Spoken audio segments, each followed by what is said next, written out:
Diabetes রোগীদের জন্য পৃথিবীর সর্বশ্রেষ্ঠ সুগার হচ্ছে কোকোনাট সুগার। কোকোনাট সুগার খাওয়ার পরে ডায়াবেটিস রোগীদের শরীরে কখনোই ডায়াবেটিস বাড়ে না। খেজুরের রস তো অনেক খেয়েছেন, কিন্তু আপনি কি জানেন খেজুরের রসের মতো করেই নারকেল গাছের কচি ফুলের অগ্রভাগ খুব চমৎকারভাবে কেটে সেখান থেকে বের করা হয় সুস্বাদু মিষ্টি রস, যে রস থেকে তৈরি হয় 3 প্রকারের সুগার।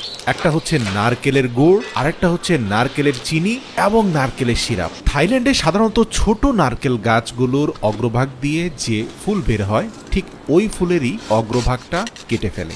এরপরে একটা শক্তপোক্ত নারকেল পাতা দিয়ে টেনে সেই কাণ্ডটাকে নিচে নামানোর চেষ্টা করে, যাতে খুব সহজেই তারা রস সংগ্রহকারী ঘটিটাকে ভালোভাবে বেঁধে দিতে পারে। একটা ফুল থেকে বেশ কয়েকদিন পর্যন্ত রস সংগ্রহ করা হয়। শেষ পর্যায়ে ফুলের উপরে যে শেল বা বাকল আছে সেটাকে ফেলে দেওয়া হয় এবং তারপরে একটা লালচে রঙের পলিথিন দিয়ে অগ্রভাগ থেকে নিম্নাংশ পর্যন্ত খুব ভালোভাবে বেঁধে দেওয়া হয়। এটা একটা ট্রেডিশনাল প্রসেস। আপনি দেখবেন যে প্রতিদিনই রস সংগ্রহকারী পাত্রটি বেঁধে দেওয়ার পূর্বে ফুলের অগ্রভাগটাকে নতুন করে কিছুটা কাটা হয়, আর যেই মাত্র কাটা হয় তারপরেই স্বচ্ছ মিষ্টি রস পড়তে দেখা যায়। তো দেখা যায় রস সংগ্রহকারী ফার্মগুলো এভাবে বিভিন্ন ছোট ছোট পাত্র থেকে সারা দিনে যে পরিমাণ রস জমে সেগুলোকে এনে একটা বড় বালতির মধ্যে জমা করে। এক একটা ফার্ম থেকে দৈনিক কয়েক মন রস সংগ্রহ করা হয়। প্রিয় দর্শক, বলে রাখি এই পরিবারটি গত 150 বছর ধরে এই নারকেলের রস থেকে গুড় এবং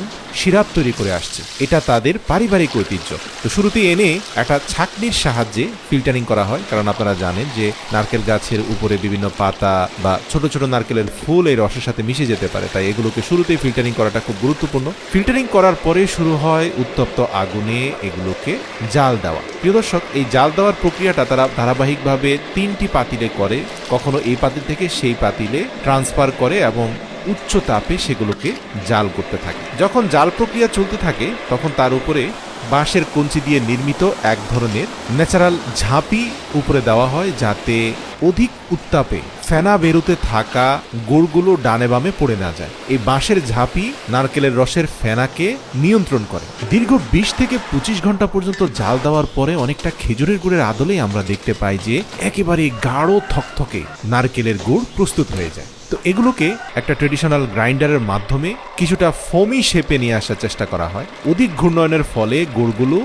রং পরিবর্তন হয়ে ফোমের আকৃতি ধারণ করে, আর গুড়কে জমিয়ে ফেলার জন্য এভাবে অন্তত টানা আধা ঘন্টা থেকে 40 মিনিট পর্যন্ত গুড়ের মধ্যে গ্রাইন্ড করতে হয়। তো প্রিয় দর্শক, এই গ্রাইন্ডিং এর পরে আবার আরেকটা হ্যান্ড ডিভাইস দিয়ে অনবরত সেই গুড়টাকে নাড়াচাড়া করতে হয়। আপনি দেখবেন নাড়তে নাড়তে এক পর্যায়ে সেগুলো স্টিকি হয়ে গেছে, অনেকটা ঘিয়ের মতো মনে হয়। এগুলো দেখতে আসলে খুবই চমৎকার দেখাচ্ছে এবং মুখে দিলে আপনি বুঝতে পারবেন কতটা টেস্টি।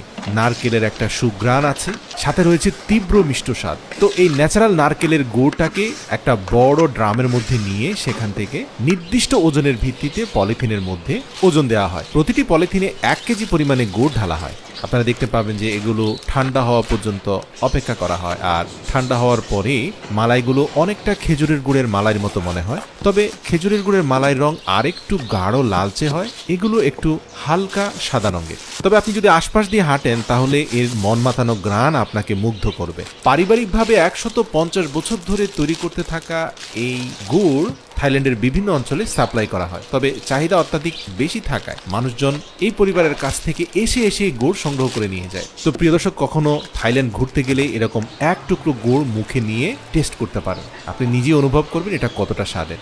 এছাড়াও তারা সিরাপ তৈরি করে। তো সিরাপের ক্ষেত্রে একটা কথা বলি যে জাল প্রক্রিয়াটা অর্ধেক দেওয়া হয়, 20 ঘন্টার জায়গায় 10 ঘন্টা দেওয়া হয়।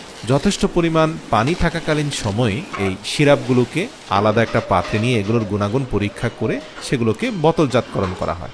নারকেলের সিরাপ বেশিরভাগ জুস তৈরিতে ব্যবহার করা হয়। যারা স্বাস্থ্য সচেতন, কোনোভাবে চান না যে মিষ্টি জুস খাওয়ার মাধ্যমে তার শরীরে ব্লাড সুগার বেড়ে যাক, তারা নারকেলের সিরাপ দিয়ে জুস বানিয়ে খান, তবে সেক্ষেত্রে এগুলো অনেক এক্সপেন্সিভ হয়, দেখতে অনেকটা মধুর মতো মনে হয়। এছাড়াও প্রস্তুত করা গুড় থেকে একটা ট্রের মধ্যে গুড়টাকে রেখে দীর্ঘ সময় পর্যন্ত জমিয়ে ফেলা হয়। যখন একবারে শুকনো হয়ে যায় তখন সেটাকে চামচের সাহায্যে কেটে কেটে ঝরঝরে করে আরেকটা ছাঁকনির সাহায্যে ছেঁকে ছেঁকে সেখান থেকে এই নারকেলের চিনি তৈরি করা হয়। এই চিনিটা কিন্তু চা, কফি যে কোনো ক্ষেত্রে ব্যবহার করা যায়, 100% নিরাপদ। গবেষণায় উঠে এসেছে যে নারকেলের চিনি রক্তে শর্করার মাত্রা নিয়ন্ত্রণে সাহায্য করে। এতে রয়েছে ফাইবার, যা রক্তে শর্করার মাত্রা বাড়তে দেয় না। তাই ডায়াবেটিস আক্রান্ত রোগীদের জন্য এই চিনি খুবই উপকারী। এছাড়াও এই চিনি মধু থেকেও বেশি উপকারী। নারকেলের চিনিতে একই সাথে ক্যালসিয়াম, জিঙ্ক, আয়রন এবং পটাশিয়ামের মতো পুষ্টি উপাদান রয়েছে। এছাড়াও নারকেলের চিনি খেলে রক্ত সঞ্চালনও ভালো হয়। এই চিনি শরীরে আয়রনের ঘাটতি পূরণ করে। প্রিয় দর্শক, ভিডিওটি ভালো লাগলে অবশ্যই আপনার প্রিয়জনদের সাথে শেয়ার করবেন। এরকম ভিডিও দেখতে চাইলে আমাদের কমেন্ট করে জানান।